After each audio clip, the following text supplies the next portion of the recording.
Hey, happy Saturday. It is beautiful and sunny out, but I think it's only like 55 degrees and breezy. It's a little chilly, but I did go in on get a really good walk in this morning. That was nice. And I'm got some things I got to do inside of my van just a little bit later. Not in a hurry to do that. But, I had a few more questions about van life, and unfortunate for me, I've been stationary for almost, next month will be a year since my diagnosis of cancer and here getting treatment. And it did go by pretty quick, though.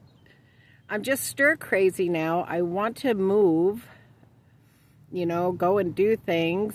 And unfortunately, it seems like you think I would be able to save something, but then between car expenses and then gas, and it's gone up like 30 more cents. So I'm real mindful. Two things I watch: my gas gauge and my Jackery battery to make sure I have enough for my to power my refrigerator, and charge my phone, whatnot. I have two Jackeries. That was one of my questions, and I have a 290, which is my little one, and then I have a 500. The 500 is the one that I run my refrigerator off of. It's always connected to the solar on top of my van, so I'm always, even if it's just a little bit, it's always trickling in. But I made a joke to my daughter. I said, I just stress over this darn battery thing. And my 290, I'll run a fan at night off of it. Keep my phone charging, that kind of stuff, just little things. So it works good. I actually got both of them for a good price years ago. Eventually, I would like to get a 1500, something like that. So I like Jackery. I've never used anything but Jackery, and Jackery has never failed me in their customer service. When I had a problem with the one solar panel that I have of theirs,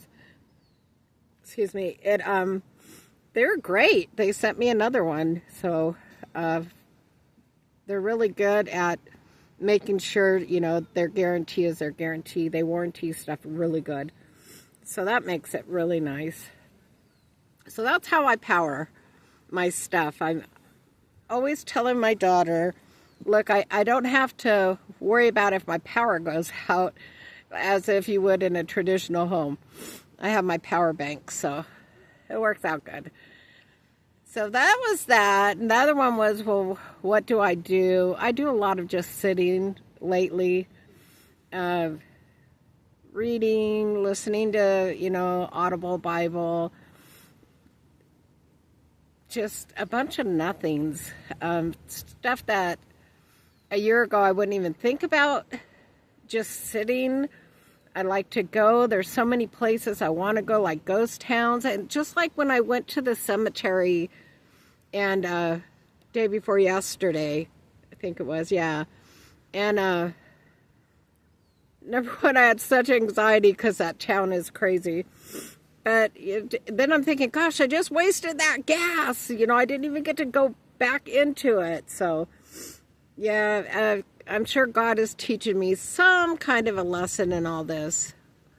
What, I'm not quite sure, but I'm ready to go. It's not that I do huge adventures. I just like to help people. I like to go to different towns, stuff like that.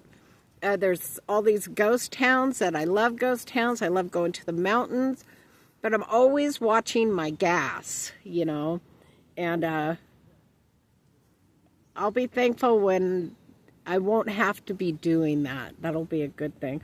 I'm going to move inside. I'm really cold. I'll be right back. Okay.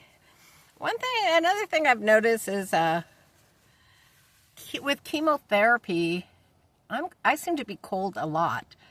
It could be 75 degrees out, and I'll still have a hoodie on for the most part. I get cold rather easily. But anyway, yeah, like I was saying, there's a lot. I want to go to the coast. I miss the coast. I would go spend weeks there. I miss that. Volunteering at the pet agency there, animal control. So I'm at a loss for words today. But anyway, I would go volunteer there. And I've always wanted to get a pet. But to be honest, I could barely afford me. It would not be fun for the animal that, you got to get insurance. You got to be able to cover the vet costs, food. If it's a cat, then all the things a cat needs. If it's a dog, it's all the things a dog needs. Selfishly, I could think, I'd have a travel buddy, a cuddle buddy.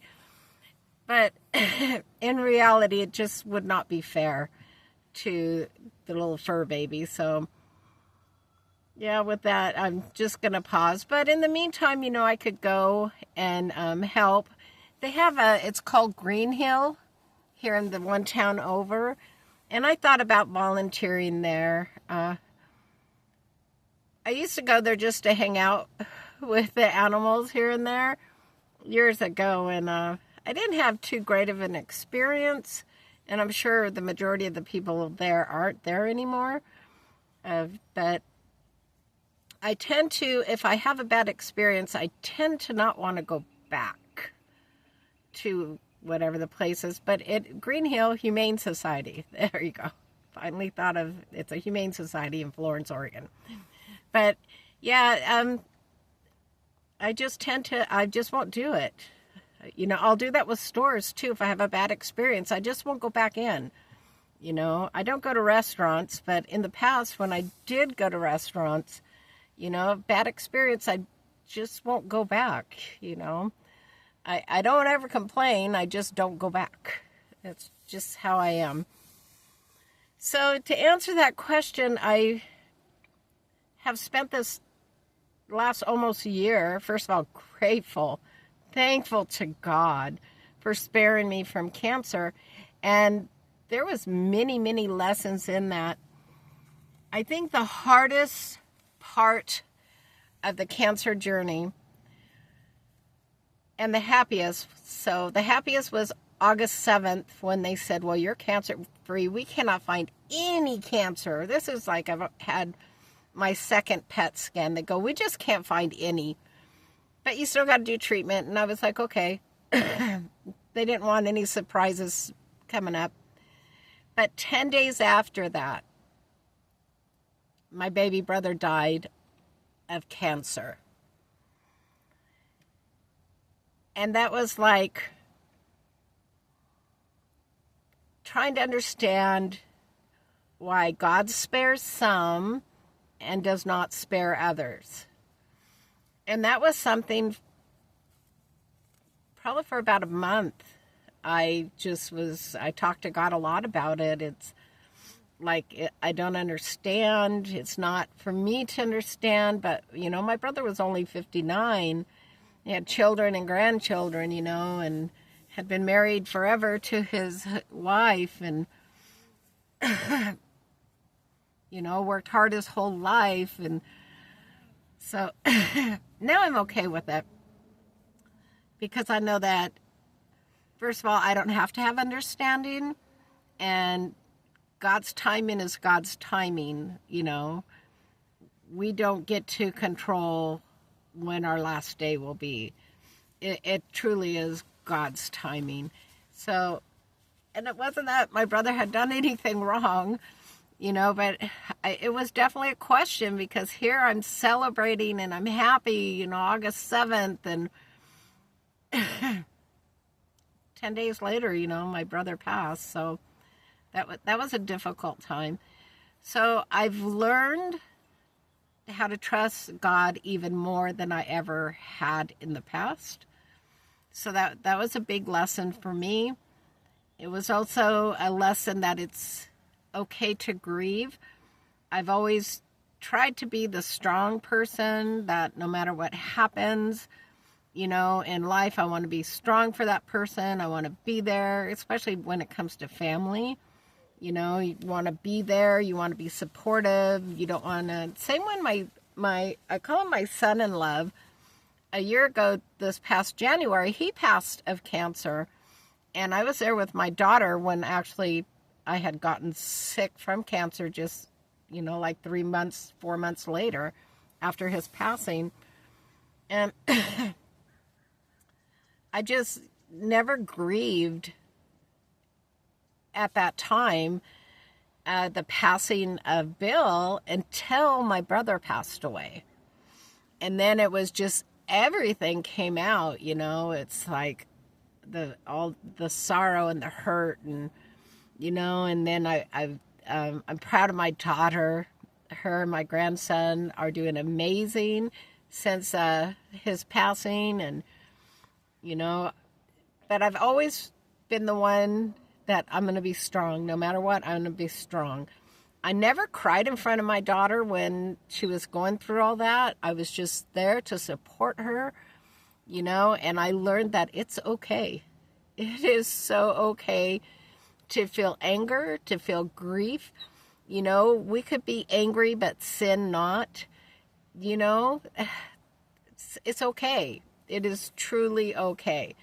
So that was a big lesson that I definitely learned. I've learned a lot. I also reaffirmed that even though I'm stationary, I love my home. I love being able to help people, though as of late, there's a new virus that's going around this area. Some really odd name. But it is very contagious, and it is really prevalent amongst the unhoused homeless population. So much so that they have washing stations out everywhere now with soap, water, and sanitizers, you know, these big old things so that they could try to keep, you know, themselves nice and clean.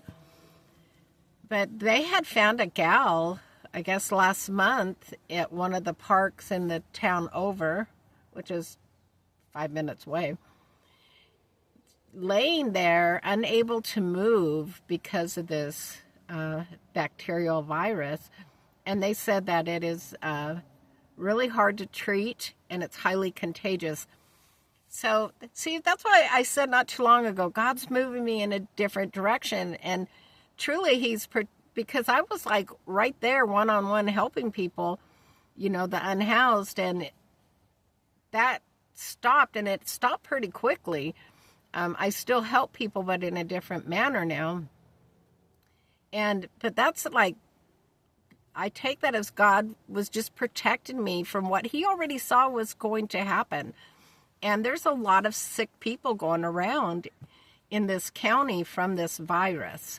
So, yeah, I'm just grateful that I obeyed. I listened when he said, because I was just starting to do these blessing bags again and stuff.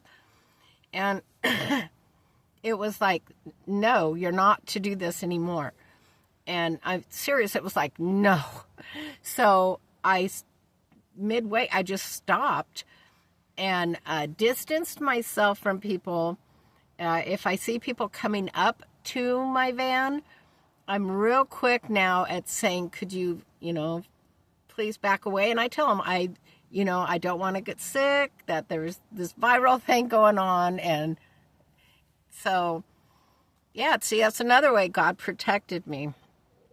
So, last question that I've just recently been asked is on where do I sleep? Well, obviously inside my van. But in this county, you have a right to safe sleep.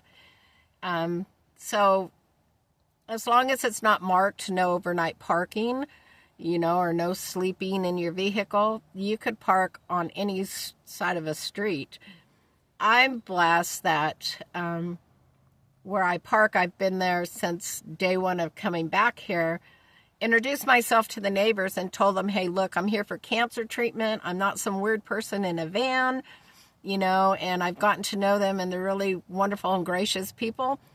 But, I go there at night and I park, and I'm up and gone at 5 o'clock in the morning, sometimes 5:30, but I never stay past 5:30. I just want to be up and gone, and then I come to the park or one of the parks. So I don't get bothered. I don't wake up fearful. I sleep soundly. God gives me good sleep, good rest, but I encourage people to check to see what the ordinances are wherever you're going to park. Another thing they did in this community as well, in this county, is people can now rent out their driveways to RVs and vans for people to stay in. It used to be illegal to do that, but people could go and you could spend, $100, $200, whatever the people charge, get electricity, you could, and park safely in there. That's not an option for me. I'm fine. I like the way that I just park and sleep. And when I'm traveling, I just learn where I can and can't. I don't want to break any rules or laws. So, yeah, that's what I do. It's just I'm fortunate that this county allows that. So hopefully they'll keep doing that for other people as well, because there's many, many people living in their vehicles in this county. But anyway, that's it. I'm going to do I think we're on day 28 of 40 Days with Jesus. I'll do that a little later on today. But God is good all day, every day. Thanks for listening to me rattling on. I feel amazing. I feel great. I even put on a little bit of mascara today because my eyelashes finally are growing back how I like them. So I'm thankful. Anyway, God bless each and every one of you. And I pray y'all have a very happy Easter tomorrow. He lives, he lives, he lives. God is good, God is good. Pray for you, pray for me. Talk to you, I was going to say tomorrow, but I'll talk to you a little later today. God bless. Bye.